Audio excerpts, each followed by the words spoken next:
우리 시엄마 봤지? 딱 봐도 가난 티 나잖아. 진짜 같이 다니기 너무 창피해. 그 말이 제 귀에 먼저 날아와 꽂혔습니다. 며느리는 제 존재를 아예 모르는 듯 친구들과 웃고 있었고 그 웃음 속에는 남을 깎아야만 자신이 높아진다고 믿는 기묘한 자신감이 섞여 있었어요. 저는 손주 생일 선물을 고르던 중이었는데 순간 손끝이 떨려 책을 떨어뜨릴 뻔했습니다. 사실 며느리가 저를 이렇게 보는 이유는 알고 있었습니다. 저는 남편과 함께 살던 30년 된 낡은 집에 그대로 살고 있었고 집안 내부도 리모델링을 하지 않아 요즘 아이들이 보기엔 확실히 작고 오래된 집이었어요. 며느리는 결혼 후 그 집에 와서 어머, 진짜 여기가 시댁이에요? 라며 표정이 굳던 장면이 아직도 기억납니다. 저는 평생 검소하게 사는 것이 삶의 방식이었고 돈이 있어도 겉으로 드러내는 걸 좋아하지 않았습니다. 백화점을 세우고 수십 년을 일했지만 집은 그대로, 옷도 그대로, 겉만 보면 정말 없는 사람처럼 보였겠죠. 며느리는 제 그런 모습을 보고 저를 경제력 없는 시어머니라고 확신하게 된 겁니다. 하지만 며느리는 몰랐습니다. 그 오래된 작은 집을 떠나지 않은 이유는 수십 년의 추억과 남편의 흔적이 그대로 남아 있어서였다는 거요. 그리고 무엇보다 제가 이 백화점을 직접 세운 사람이라는 사실을 단 한 번도 관심 가져본 적이 없었습니다. 며느리는 친구들에게 제 험담을 하며 진짜 이런 시어머니 돈 내 팔자도 기구하지. 라고 말했습니다. 그 말 속에는 연민도 존중도 없고 오로지 경멸과 수치심만 가득했어요. 조명 아래서 며느리를 바라보니 그녀의 표정은 너무도 당당했습니다. 자기가 나보다 나은 사람이라고 굳게 믿고 있는 얼굴. 그 당당함이 저에게는 잔잔한 상처가 아니라 묵직한 돌처럼 쌓여갔습니다. 그때 젊은 대표가 명품관 쪽으로 걸어왔고 며느리의 표정은 또 한 번 빠르게 변했습니다. 방금 전까지 저를 비웃던 입술은 갑자기 촉촉하게 빛났고 머리를 고쳐 넘기는 손끝엔 지나친 부드러움이 스쳤어요. 그 눈빛은 단순한 관심이 아니라 남자를 탐내는 시선이었습니다. 대표는 며느리를 짧게 인사만 하고 지나갔습니다. 정중하기보다는 의무에 가까운 빠르게 상황을 끝내고 싶은 얼굴이었죠. 하지만 며느리는 그 짧은 시선을 확대 해석해 친구에게 속삭였습니다. 봤지? 나 의식하잖아. 저는 그 모습을 보며 마음속으로 중얼렀습니다. 이 아이는 상황도 상대도 그리고 나도 하나도 모르고 있구나. 직원들은 저를 발견하자 작게 고개를 숙이며 조심스럽게 인사했습니다. 저는 고개를 끄덕이며 인사를 받아들였지만 며느리는 그 모습조차 의심하지 않았습니다. 그녀의 관심은 오직 다른 남자에게 얼마나 매력적으로 보일 수 있느냐 에만 쏠려 있었어요. 백화점의 밝은 조명을 따라 걷는 동안 저는 입술을 다물고 오늘 있었던 말과 행동들을 천천히 되짚었습니다. 그리고 조용히 느꼈습니다. 이 아이 오늘 아주 큰 선을 넘고 있구나. 손주 선물을 손에 쥐고 저는 라운지로 향하기 전 잠시 멈춰 섰습니다. 그 작은 장난감 상자보다 제 가슴 안에 쌓여있던 감정의 무게가 훨씬 더 무거웠습니다. 그래요. 오늘은 그냥 넘깁니다. 하지만 이 아이는 곧 알게 될 거예요. 겉모습이 전부가 아니라는 걸. 아, 또 오셨어요? 며느리가 문을 열자마자 던진 첫 마디는 반가움이 아닌 귀찮음이었습니다. 저는 살짝 웃으며 손에 든 커피와 작은 디저트 상자를 들어보였어요. 우리 아들 바쁘다길래 잠깐 들렀어요. 이렇게 말했지만 며느리의 표정은 조금도 풀리지 않았습니다. 집 안으로 걸어 들어가며 저는 조심스럽게 커피를 내밀었습니다. 이거 너도 좋아하잖아. 지난번에 그때였습니다. 며느리가 제 손목을 툭 하고 쳐버렸어요. 마치 닿기라도 하면 더러워질 것처럼 밀어내는 속도가 너무 빨라 커피컵이 제 손에서 흔들리더니 그대로 바닥에 쏟아졌습니다. 아, 진짜 이런 거 좀 들고 오지 말라니까요. 며느리는 손을 털며 짜증을 숨기지도 않았습니다. 저는 바닥에 퍼진 커피를 바라보다 손에 들고 있던 휴지로 조심스럽게 닦기 시작했어요. 그 순간 며느리는 팔짱을 끼고 저를 내려다보며 입꼬리를 아주 미세하게 올렸습니다. 그 표정은 죄책감이 아닌 경멸이었고 제가 바닥에 손을 대고 있는 것마저 그래, 원래 내 자리는 저기지라는 듯 바라보고 있었어요. 친구들과 있을 때만 그런 줄 알았는데 오늘 이 행동은 더 날 것 그대로였습니다. 이 아이 이렇게까지 나를 무시했구나. 저는 천천히 커피를 닦으며 마음속으로 중얼렀습니다. 허리도 아프고 무릎도 시큰거렸지만 며느리는 저를 도울 생각조차 하지 않았습니다. 바닥 더러워지면 제가 또 닦아야 하잖아요. 며느리가 툭 던진 이 말은 저를 향한 불만이 아니라 존재 자체를 귀찮아하는 말처럼 들렸습니다. 저는 천천히 일어나 손을 털고 조용히 말했어요. 미안하다. 내가 조심했어야지. 하지만 며느리는 제 사과를 듣는 둥 마는 둥 휴대폰 화면을 보며 건성으로 고개만 끄덕였습니다. 그녀는 제 시선을 피하지도 않고 오히려 당당하게 집안 분위기를 장악하고 있었습니다. 그 당당함은 집주인이어서가 아니라 저를 완전히 아래로 보고 있다는 확신에서 나오고 있었죠. 저는 그 표정을 보며 며칠 전 백화점에서의 모습이 떠올랐습니다. 저 아이가 대표에게 보여줬던 그 눈빛과 참 다르지 않다. 상대가 누구냐에 따라 얼굴을 바꾸는 사람. 그게 바로 지금 제 앞에 있는 며느리였습니다. 저는 가방을 정리하며 슬며시 말했어요. 그럼 나는 가볼게. 그러자 며느리는 짧게 대답했죠. 네, 조심히요. 그 말 속에는 배웅의 따뜻함이 아니라 이제 나가요라는 차가운 기운만 남아 있었습니다. 집에서 나오자 겨울바람이 훅 스며들었지만 제 마음속은 더 차갑게 식어가고 있었습니다. 계단을 내려가는 동안 방금 전 쏟아진 커피와 며느리의 표정이 겹쳐졌어요. 그 장면이 제 마음에 깊게 새겨졌습니다. 그리고 저는 조용히 결심했습니다. 그래요.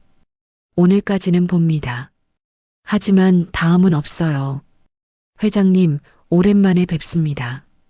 엘리베이터 문이 열리자마자 들려온 직원의 인사에 저는 순간 걸음을 멈췄어요.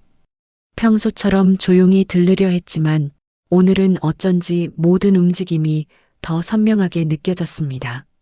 며칠 전부터 쌓여온 감정 때문인지 사람들의 작은 태도, 변화들이 하나도 그냥 지나가지 않았어요. 저는 고개를 살짝 숙이며 인사를 받았습니다. 직원의 표정에는 진심과 존중이 담겨 있었어요. 어떤 계산도, 어떤 허세도 없는 그저 오래 함께한 사람에 대한 자연스러운 태도였죠. 그 따뜻함이 며느리가 보여준 냉정함과 대비되며 제 마음을 조용히 뒤흔들었습니다. 엘리베이터에서 내려 매장 쪽으로 걸어갈 때 여러 직원들이 제 주변을 조심스럽게 정리해주거나 먼저 눈을 마주치며 인사를 건넸습니다. 안녕하세요, 회장님. 짧은 인사였지만 그 말들 하나하나가 오래된 신뢰처럼 느껴졌어요. 단순한 예의가 아니라 저와 함께 수십 년을 보낸 사람들이 가진 확실한 알아봄의 표시였죠. 저는 아무렇지 않은 표정을 유지하며 천천히 걸었습니다. 하지만 마음 한편에서는 며느리가 이 사실을 모른 채 그토록 당당히 저를 무시했다는 게 씁쓸하게 느껴졌습니다. 가난해서 창피하다. 그 말이 이렇게 헛웃음을 나게 할 줄은 몰랐어요. 그때 멀리서 젊은 대표가 걸어오는 모습이 보였습니다. 그는 저를 보자마자 표정이 환해지며 빠르게 다가왔어요. 회장님, 오늘 오신다는 연락 못 받았는데요. 대표는 제 옆에 조용히 서서 제가 들고 있는 쇼핑백을 자연스럽게 받아들었습니다. 저는 작게 웃으며 말했어요. 그냥 잠깐 들렀어요. 손주 선물 사러. 대표는 제가 말할 때마다 고개를 끄덕이며 온전히 집중하는 태도를 유지했습니다. 그 모습에서 제가 손수 키워낸 사람의 흔적이 느껴졌어요. 성격도 바르고 직원들을 챙기는 마음도 깊고 이 백화점의 미래를 맡겨도 된다고 판단했던 결정이 올바른 선택이었다는 확신이 들었습니다. 대표는 매장 직원들에게 짧게 지시를 하며 저의 동선을 자연스럽게 정리해 주었어요. 저를 따라붙는 직원들의 움직임도 익숙하고 부드러웠습니다. 그 모습은 며느리가 아무것도 모르고 설쳐댔던 행동과 너무도 대비됐습니다. 그 아이에게는 제가 그냥 가난해 보이는 늙은 여자였겠죠. 하지만 이 백화점에서 그리고 이곳 직원들에게 저는 여전히 뿌리이자 중심이었습니다. 저는 대표와 함께 라운지를 향해 걸었습니다. 걷는 동안 며느리가 지난 며칠 동안 보여준 말과 행동이 파도처럼 떠오르기 시작했어요. 친구들 앞에서 나를 세우던 말투, 집에서 손을 쳐 커피를 쏟게 만들던 순간, 그리고 대표를 향한 과도한 욕망의 눈빛. 그 모든 장면이 제 마음에 천천히 그러나 확실하게 쌓이고 있었어요. 이 아이는 이제 내가 누군지 알게 될 거예요. 그 생각을 품은 채 저는 조용히 라운지 문을 밀었습니다. 이제부터의 변화는 소리 없이 그러나 깊게 진행될 것을 알고 있었어요. 회장님, 잠시 보고드릴 내용이 있습니다. 대표가 제게 조용히 말을 건네며 회의실 문을 열었습니다. 문이 닫히자 공기가 조금 더 무거워졌고 그 안에는 이미 몇 명의 핵심 직원들이 정리된 파일과 태블릿을 들고 자리에 있었습니다. 저는 천천히 앉으며 마음을 가다듬었어요. 오늘 무슨 이야기를 듣게 될지 대략 짐작하고 있었으니까요. 대표는 태블릿을 제 쪽으로 돌려주며 화면을 조용히 넘겼습니다. 직원들의 표정은 신중했고 평소보다 더 긴장한 기색이 느껴졌어요. 첫 화면에 뜬 것은 며칠 전 명품관에서 며느리가 보였던 불편한 행동들이 담긴 보고서였습니다. 저는 화면을 바라보며 숨을 가만히 고였습니다. 같이 근무한 직원들이 힘들어하고 있습니다. 대표의 말은 조심스러웠지만 단호했습니다. 그 보고서에는 며느리가 명품관 직원들에게 무리한 요구를 하거나 상품을 흘겨보며 이런 건 우리 집 기준에 안 맞는다 라고 비하했던 기록이 포함되어 있었어요. 말투, 태도, 시선. 그 모든 게 직원들에게 상처를 줬다는 내용이 정리돼 있었습니다. 그리고 다음 페이지에는 며느리가 대표에게 보낸 메시지 캡처가 기록돼 있었어요. 대표는 최대한 감정을 배제하고 설명했습니다. 몇 번의 사적인 접근이 계속되어 불편했다는 의견을 받았습니다. 그 메시지들은 겉으로 보기에는 공손한 말투처럼 보였지만 시간대와 내용이 지나치게 개인적이었고 대표가 명확히 답장을 하지 않았다는 점만 봐도 일방적인 시도였다는 것을 알 수 있었어요. 저는 스크린을 넘기며 며느리의 그 눈빛을 다시 떠올렸습니다.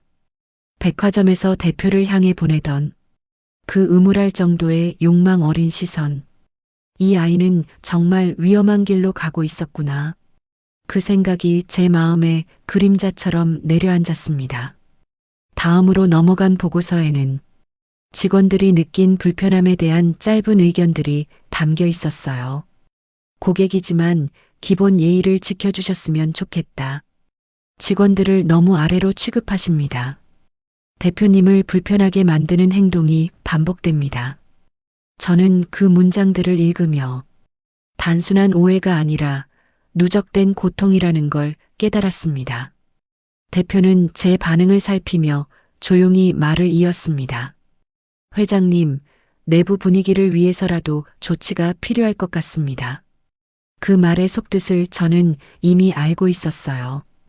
이제 며느리의 행동은 가정 내 문제를 넘어서 우리 백화점 전체의 신뢰와 질서를 흔드는 수준까지 도달한 겁니다. 저는 손에 있는 파일을 천천히 덮으며 미세하게 고개를 끄덕였습니다. 그래, 이제는 지켜보는 것으로 끝나지 않겠구나. 그 생각이 명확해질수록 제 표정은 더 단단해졌습니다. 이 싸움은 감정이 아니라 질서와 원칙을 지키기 위한 문제가 되어버렸어요. 대표는 마지막 문서를 제 앞에 놓으며 정리했습니다. 다음 단계는 회장님의 결정에 따르겠습니다. 저는 그 문서를 천천히 바라보며 곧 다가올 변화를 예감했습니다. 이제 며느리의 민낯은 조용히 그러나 확실하게 드러나기 시작한 겁니다. 회장님, 제가 더 자료를 모아올까요? 대표의 말에 저는 손을 들어 조용히 제지했습니다. 아니에요. 이제 필요한 건 자료가 아니라 방향입니다. 이 한 문장을 말하는 순간 제 마음속에 단단한 무언가가 자리 잡았습니다. 지금부터는 사실을 확인하는 시간이 아니라 움직이는 시간이었어요. 저는 대표에게 천천히 고개를 돌렸습니다. 당분간은 아무도 건드리지 마세요. 며느리도 직원들도 뭘 준비하고 있다는 티를 내지 마세요. 대표는 제 표정을 읽고 오늘 회의가 단순한 보고가 아니라 어떤 시작이라는 걸 깨달은 듯 조용히 고개를 숙였습니다. 회의실을 나와 제 개인 사무실로 향했습니다. 평소에는 누구도 쉽게 출입하지 않는 공간. 문을 닫고 조용히 불을 켜자 오래된 가구들과 문서함이 차례로 모습을 드러냈습니다. 그 앞에서 저는 깊게 숨을 들이쉬었어요. 책상 서랍을 열자 검소하게 접어둔 제 명함과 창업 당시의 서류들이 그대로 남아 있었습니다. 그중 하나 오래된 창립자 직인을 꺼냈습니다. 손끝이 차갑게 떨리는 것이 느껴졌지만 그 떨림은 분노가 아니라 오래 기다려온 책임감의 무게였어요. 저는 컴퓨터를 켜고 직접 백화점 내부 시스템에 로그인했습니다. 여전히 제 권한은 대표보다도 이사들보다도 강력했습니다. 검색창에 며느리의 이름을 입력했어요. VIP 이용 기록, 구매 내역, 직원들의 내부 평가. 그 모든 정보들이 순식간에 제 앞에 펼쳐졌습니다. 그래, 이제 정확히 보이네요. 저는 전보다 더 차분하게 데이터를 스크롤했습니다. 잠시 뒤 2명의 직원에게 전화를 걸었습니다. 제가 오랜 시간 믿어온 사람들, 오늘 오후에 잠깐 들러요. 차 한잔 합시다. 할 이야기가 있어요. 그들은 이유를 묻지 않았습니다. 그저 네, 회장님하고 대답했습니다. 오래된 신뢰만이 만들 수 있는 반응이었어요. 그들이 도착하기 전 저는 다시 서류함으로 가 한동안 꺼내지 않았던 문서처를 찾아냈습니다. 거기엔 며느리 친정회사와 우리 백화점의 계약 기록들이 정확한 날짜와 조건과 함께 정리돼 있었어요. 저는 그 문서를 손끝으로 쓸며 중얼거렸습니다. 이 아이는 몰랐겠죠. 당신 친정일이 내 서류 한 장으로 흔들린다는 걸. 직원들이 도착했습니다. 회장님 부르셨다고 하셔서 저는 그들에게 따뜻한 차를 건네며 가벼운 이야기로 시작했습니다. 하지만 그들의 눈에는 제가 왜 이 자리를 만들었는지 이미 절반쯤 이해한 듯한 긴장감이 깔려 있었어요. 오늘은 아무것도 바꾸지 말아요.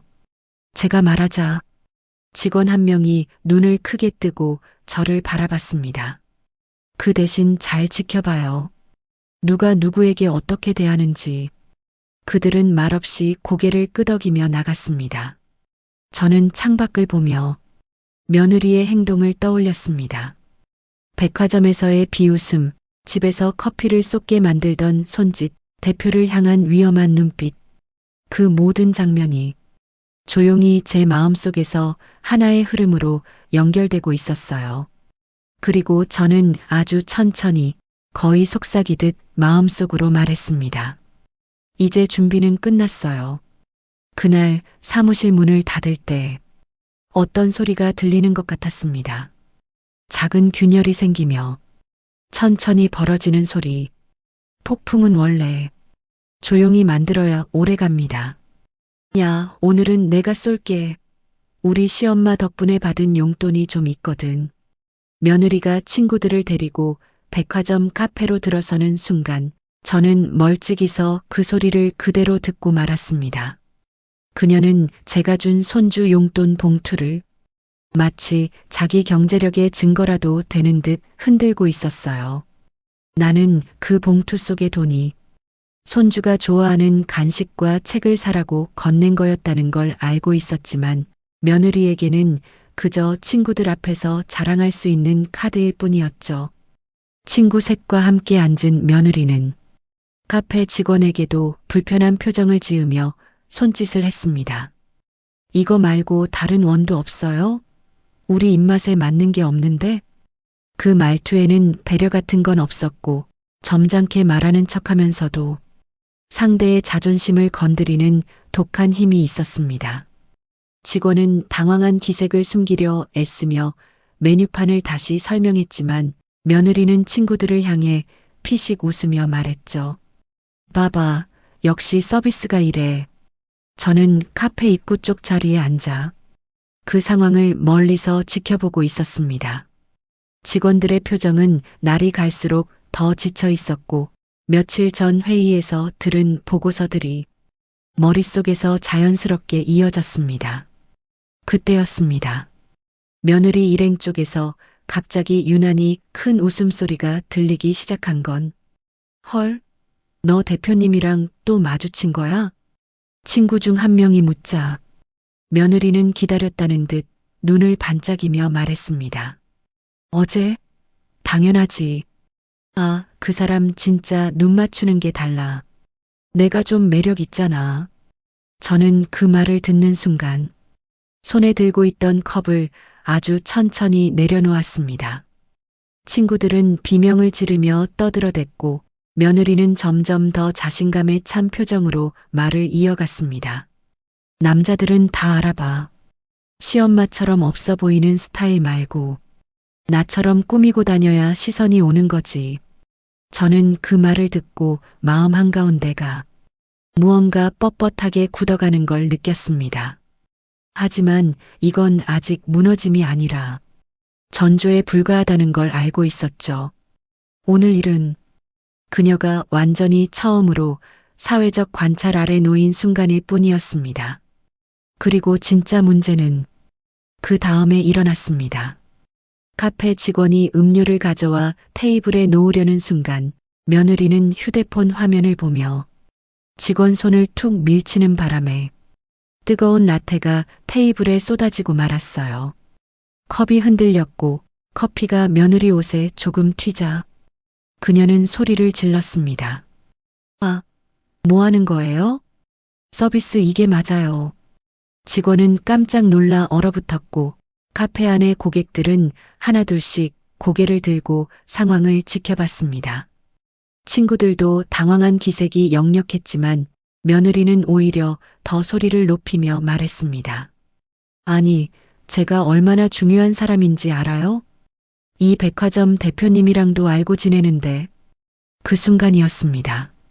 카페 분위기가 싸늘하게 식어버린 건 대표와의 관계를 떠벌려 보이며 자신의 위치를 부풀리는 며느리의 모습은 누가 봐도 오만함과 허세로 가득 차 있었어요. 직원은 떨리는 목소리로 말했습니다. 죄송합니다. 바로 치우겠습니다.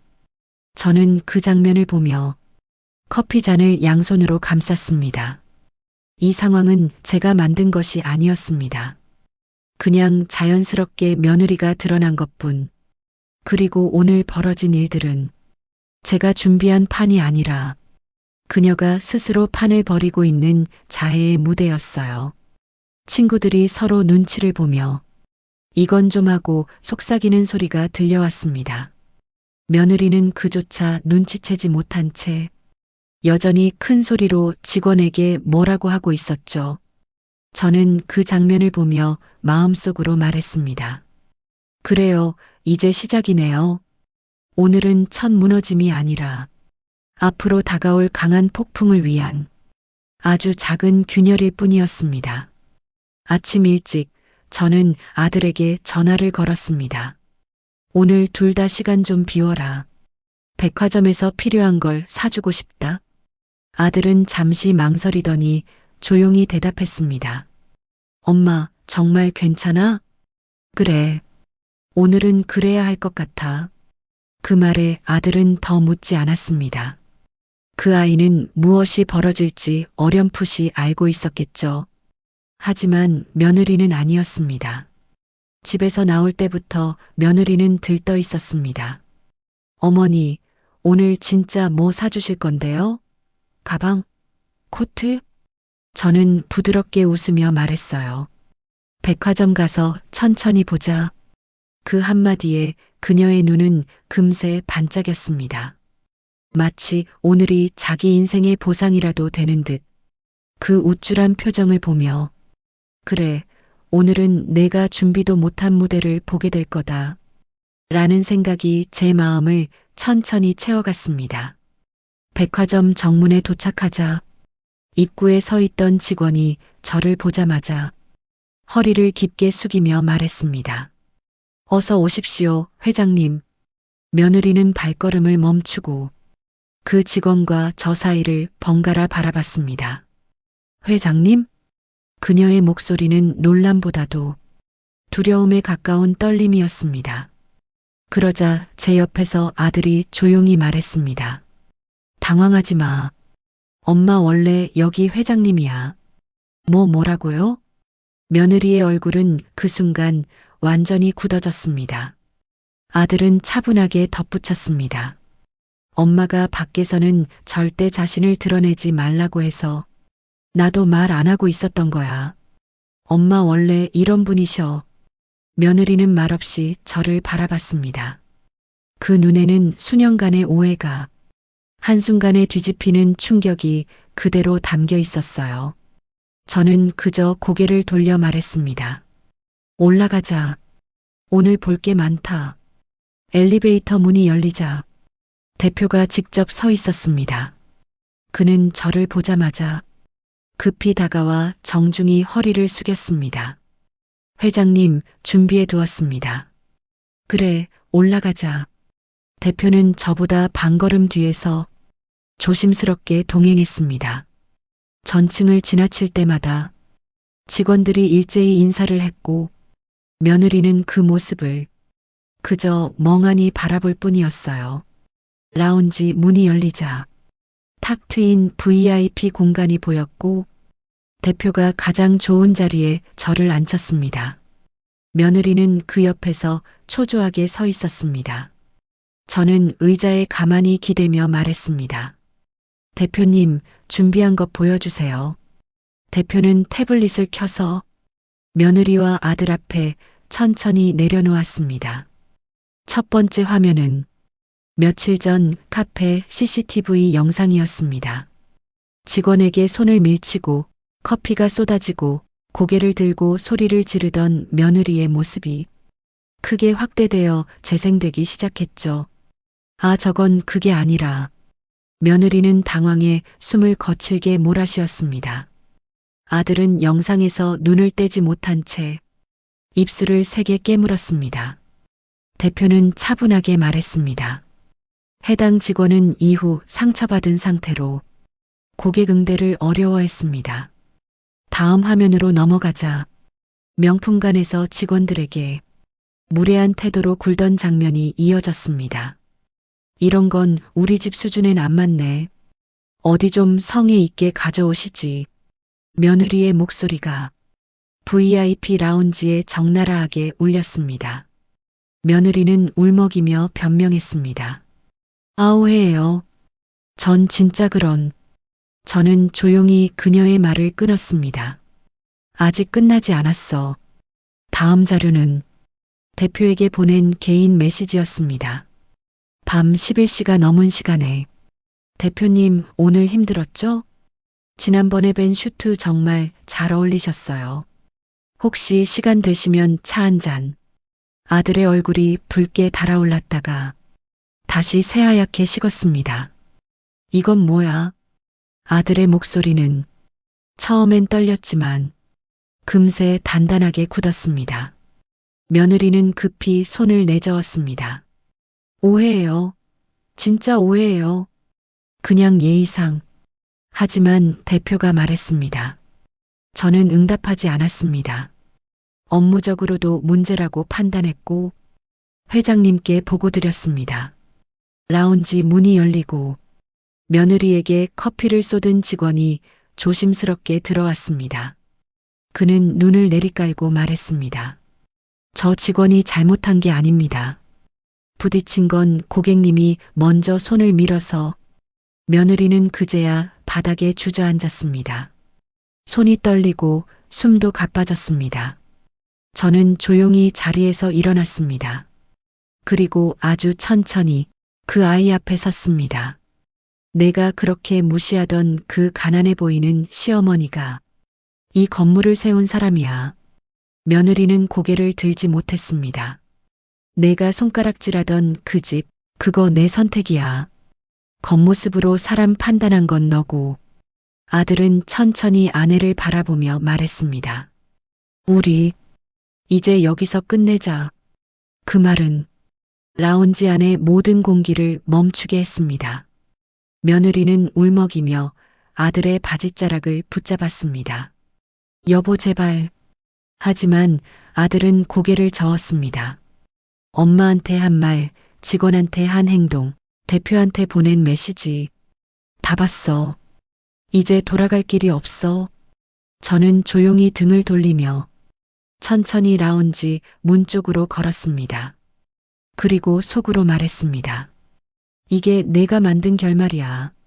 그날 라운지 문을 밀고 들어가는 순간 공기부터 묵직하게 가라앉아 있었습니다. 대표, 부사장, 법무감사팀, 명품관 매니저까지 백화점 핵심 인물들이 모두 자리하고 있었고 그 앞에서 며느리는 어딘가 이상함을 느낀 듯 불편하게 발끝을 모으며 저를 바라봤습니다. 어머니 이게 뭐예요? 왜 이렇게 많은 분들이. 그녀의 목소리는 이미 흔들리고 있었지만 이날 무엇이 시작되는지 그 아이는 아직 몰랐습니다. 저는 조용히 자리에 앉았습니다. 오늘은 내가 말하는 날이 아니었고 사실이 스스로 말하는 날이었으니까요. 대표가 일어서며 말했습니다. 그럼 회장님의 지시에 따라 오늘 준비한 안건을 설명드리겠습니다.